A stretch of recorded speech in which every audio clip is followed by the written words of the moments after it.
Hello दोस्तों, कैसे हैं आप सब। आज की हमारी कहानी है बहू को भी सम्मान दो। मेरा बेटा तो पूरा श्रवण कुमार है, नहीं तो बहू के भरोसे तो हो गई हमारी सेवा। माँ जी की ये बातें आज रजनी के दिमाग में घूम रही थी। रसोई में काम करते करते रजनी का ध्यान बरबस इसी बात पर जा रहा था। आखिर कैसे उसके इतने दिन की सेवा को एक पल में ही नकार दिया गया। हुआ यूं कि सुबह सुबह मौसा जी का आना हुआ। उस समय माँ जी रजाई में बैठी गर्मा गर्म चाय का सेवन कर रही थी, तो मौसा जी ने अपने अंदाज में कह दिया, ओहो, यह देखो मैडम जी सुबह सुबह आराम फरमा रही है। आजकल तो रजाई में बैठी गरम गरम चाय मिल रही है। हाँ जीजा जी, अपना अपना भाग्य है। हाँ, बहू सेवा तो बहुत करती है तुम्हारी। जीजा जी, मेरा बेटा ही श्रवण कुमार है, वरना बहुओं के भरोसे कभी सेवा हुई है क्या। वाह बरकुरदार, तुम तो पूरे श्रवण कुमार बन चुके हो। अब मौसा जी, माँ की सेवा नहीं करूंगा तो और क्या करूंगा। इतना तो फर्ज बनता ही है ना बेटे का। क्या बात कही बेटा, सच में तुम जैसा बेटा भगवान सबको दे, वरना हमारी किस्मत में कहा हमारी बहू तो हमें कभी बिस्तर में चाय ना दे। सही कहा जीजा जी, मेरा बेटा ही तो मेहनत करता है। अगर बेटा सही हो तो मजाल है कि बहू इधर से उधर हो जाए। यह बात मौसा जी के लिए चाय लाती रजनी ने सुन ली। तब से बस यही बात उसके दिमाग में घूमे जा रही थी, किस तरह से दोनों माँ बेटे ने उसकी सेवा को एक सिरे से नकार दिया। जबकि इन श्रवण कुमार जी को तो यह भी नहीं पता होता कि कौन सा सामान कहाँ रखा है, माँ को कब किस समय दवाई चाहिए होती है, किस समय खाना चाहिए होता है, उनके कपड़े कहाँ रखे हैं। सारा काम तो रजनी करती है, और क्रेडिट श्रवण कुमार जी को। इतनी ठंड में किसी की हिम्मत नहीं होती। वहीं रजनी सुबह 5 बजे उठकर घर के काम में लग जाती, क्योंकि बच्चों को भी स्कूल रवाना करना होता। साथ ही साथ मयंक को भी 9 बजे तक ऑफिस रवाना होना पड़ता। पर फिर भी काफ़ी कुछ तैयारी कर लेने के बाद ही इन लोगों को 7 बजे तक जगाती। ठंड के मौसम में तो पूजा पाठ की जिम्मेदारी भी रजनी की ही होती, क्योंकि इतनी पूजा पाठ सासू माँ ठंड के मौसम में अक्सर बीमार ही रहती या फिर लेट नहाती। सबको गर्मा गर्म खिलाने के चक्कर में खुद ठंडा खाना खाती। घर का सारा काम भी खुद अपने हाथों से करती, क्योंकि इतनी भी बेहतर स्थिति नहीं है कि नौकर रख सके। और उसके बावजूद उसकी सारी मेहनत को ही नकार दिया गया। शाम तक होते होते रजनी की बर्दाश्त से बाहर होता जा रहा था। उसने अब इस बारे में बात करने की ही सोची। शाम को जब मयंक घर वापस आया तो रजनी ने सबको चाय नाश्ता सर्व किया और किचन में आ गई।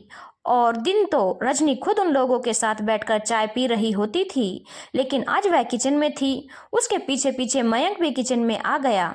अरे तुम चाय नहीं पी रही हो क्या। नहीं, मैं खाना बना रही हूँ, बस रोटियां सेकना बाकी है। रोटियां रोटियां तो तुम बाद में सेकती हो ना, अभी से क्यों सेक रही हो। ये तो ठंडी हो जाएंगी, फिर माँ ठंडी रोटियां कैसे खा पाएगी। अच्छा, वैसे मैं बता दूं कि यह रोटियां मैं मेरे और अपने दोनों बच्चों के लिए सेक रही हूँ। अपनी माँ के लिए तो रोटियां श्रवण कुमार सेकेगा, है ना। ओहो, तो यह बात है। मैडम को बुरा लगा कि उनके पति की तारीफ हुई। नहीं, मुझे इस बात का बुरा नहीं लगा कि तुम्हारी तारीफ हुई है। मुझे बुरा इस बात का लगा कि मेरी सेवा को एक सिरे से नकार दिया गया है। तो इसमें गलत क्या है। मैं मेहनत करता हूँ, तुम्हें हर चीज मुहैया कराता हूँ, तो ही तो तुम करती हो। कैसी बात कर रहे हैं आप। सिर्फ कमाने से और पैसे देने से सेवा होती है तो आपके मौसा जी को सबसे ज्यादा खुश होना चाहिए था। आखिर उनके बेटे बहू तो काफी अच्छा कमा रहे हैं। तो तुम्हें परेशानी है कि मैं अपनी माँ का श्रवण कुमार हूँ। नहीं, मुझे तो कोई परेशानी नहीं आपसे। आपको श्रवण कुमार बनना है बिल्कुल बनिए, पर अपने दम पर, बीवी के दम पर नहीं। बीवी के दम पर श्रवण कुमार बने बैठे हो और इस चीज का गुरूर तक पाल रखा है। इतने में बाहर से माँ जी ने आवाज लगाई, रजनी जरा मेरी दवाई तो आकर देना। जाइए, माँ जी बुला रही हैं, जाकर उन्हें दवाइयाँ दीजिए। रजनी ने मयंक की तरफ देखकर कहा। हाँ, दे सकता हूँ मैं। बोलते हुए मयंक पैर पटकते हुए बाहर निकल गया। थोड़ी देर बाद माँ जी की आवाज आई, अरे तू ये पूरी दवाइयों का डिब्बा क्यों उठा कर ले आया। अरे आपको दवाई देनी है ना, तो रजनी क्या कर रही है। आज मैं आपको दवाई दूंगा। ठीक है, ला निकाल कर दे। पर तुझे पता है, हमेशा माँ जी को हॉस्पिटल ले जाने का काम रजनी का, दवाइयाँ लाने का काम रजनी का, तो भला मयंक कैसे समझ में आता कि कौन सी दवाई देनी है। काफी देर तक जब दवाई निकाल नहीं पाया तो माँ ने कहा, अरे तू खुद ही क्यों लड़े जा रहा है, रजनी को बुला लेना।